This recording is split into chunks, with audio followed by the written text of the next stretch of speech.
السلام علیکم ورحمۃ اللہ وبرکاتہ نحمدہ ونصلی علی رسولہ الکریم اما بعد فاعوذ باللہ من الشیطان الرجیم بسم اللہ الرحمن الرحیم رب اشرح لی صدری ویسر لی امری واحلل عقدۃ من لسانی یفقہوا قولی ربی زدنی علما ربی یسر ولا تعسر وتمم بالخیر وبک نستعین یا فتاح یا فتاح یا فتاح اللهم انفعنا بما علمتنا وعلمنا ما ينفعنا وزدنا علما سبحانك لا علم لنا إلا ما علمتنا إنك أنت العليم الحكيم اللهم ألهمنا رشدنا وقنا شر أنفسنا ربنا تقبل منا إنك أنت السميع العليم وتب علينا إنك أنت التواب الرحيم آمین یا رب العالمین۔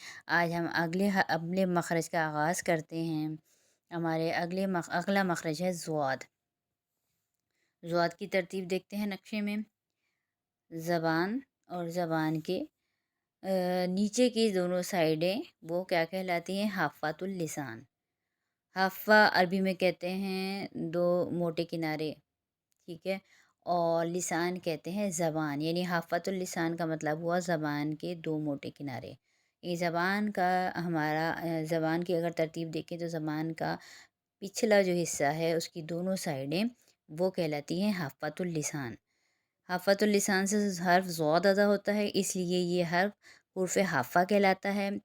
جب زبان کی دونوں موٹی سائڈیں اوپر کی دونوں داڑوں سے لگیں تو حرف ضاد ادا ہوتا ہے۔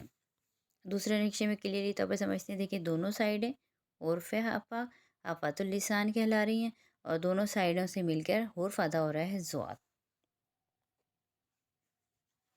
حافہ عربی کا لفظ ہے جس کے معنی زبان کی دو موٹے کنارے ہیں، کیونکہ یہ حرف زبان کے دونوں موٹے کناروں سے ادا ہوتا ہے، یا بعض دفعہ بعض لوگوں کے دونوں کنارے نہیں لگ پاتے ہیں، ایک کنارہ ہی لگ پاتا ہے، یعنی ایک سائڈ لگ رہی ہوتی ہے اوپر کی داڑوں سے، اور بعض لوگوں کے دونوں لگ جاتی ہیں، تو جن کی دونوں لگتی ہیں تب بھی ضاد ادا ہوتا ہے، جن کی دونوں نہیں لگ پاتی، ایک سائڈ کی زبان کا کنارہ اوپر لگ رہا ہوتا ہے اوپر کی داڑوں سے، تب بھی ضاد ادا ہو جاتا ہے۔ صحیح ہے، یہ قدرتی طور پہ بعض لوگوں کا ہوتا ہے، کسی کی دونوں سائڈ لگ جاتی ہیں آرام سے اور کسی کی ایک سائڈ ہی لگ پاتی ہے، ٹھیک ہے، تو اس میں پریشانی کی کوئی بات نہیں ہے، دونوں طرح سے ضاد ادا ہو سکتا ہے۔ اس کی تفصیل پڑھتے ہیں۔ جب زبان کے دونوں موٹے کنارے دونوں سائڈوں کی اوپر کی داڑوں سے لگیں گی تو حرف ضاد ادا ہوگا، یا ایک طرف کی زبان کا موٹا کنارہ اسی طرف کی اوپر کی داڑوں سے لگے گا تو حرف ضاد ادا ہوگا، یعنی دونوں طریقوں سے ضاد ادا ہو جاتا ہے۔ بعض لوگوں کی دونوں سائڈیں آرام سے لگ جاتی ہیں اوپر کی داڑوں سے، بعض کی ایک سائڈ لگتی ہے اوپر کی داڑ سے، تو کوئی پریشانی کی بات نہیں، دونوں طور پر ضاد ادا ہو جائے گا۔